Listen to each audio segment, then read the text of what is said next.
Mulai 1 Maret 2025, tarif listrik di Indonesia akan kembali normal setelah sebelumnya pemerintah memberikan diskon 50% bagi pelanggan dengan daya listrik 2.200 VA ke bawah. Kebijakan yang berlaku sejak Januari 2025 ini berakhir pada 28 Februari 2025, sehingga pelanggan perlu mempersiapkan diri menghadapi tagihan yang kembali ke tarif reguler.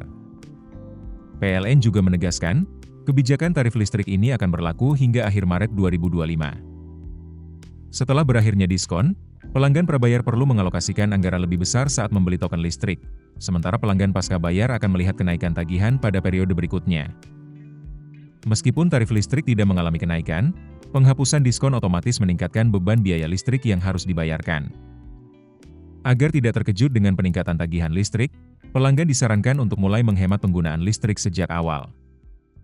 Kementerian Energi dan Sumber Daya Mineral, ESDM, memastikan, tarif listrik untuk pelanggan non-subsidi pada triwulan pertama 2025 tetap sama dengan periode sebelumnya. Keputusan ini diambil berdasarkan parameter ekonomi makro yang dihitung dari bulan Agustus hingga Oktober 2024. Direktur Jenderal Ketenagalistrikan Kementerian ESDM menyebutkan, meskipun secara teori ada potensi kenaikan tarif, pemerintah memutuskan untuk menahan tarif agar tidak mengalami perubahan. Bahkan, pemerintah tetap memberikan subsidi listrik bagi beberapa kategori pelanggan, termasuk rumah tangga kecil, bisnis kecil, industri kecil, serta usaha mikro, kecil, dan menengah, UMKM.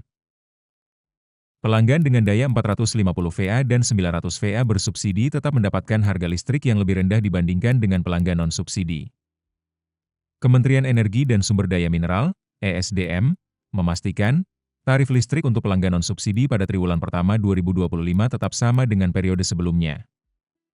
Keputusan ini diambil berdasarkan parameter ekonomi makro yang dihitung dari bulan Agustus hingga Oktober 2024.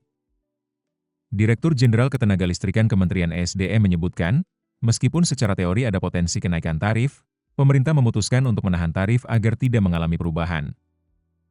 Bahkan, pemerintah tetap memberikan subsidi listrik bagi beberapa kategori pelanggan, termasuk rumah tangga kecil, bisnis kecil, industri kecil, serta usaha mikro, kecil, dan menengah, UMKM. Pelanggan dengan daya 450 VA dan 900 VA bersubsidi tetap mendapatkan harga listrik yang lebih rendah dibandingkan dengan pelanggan non-subsidi.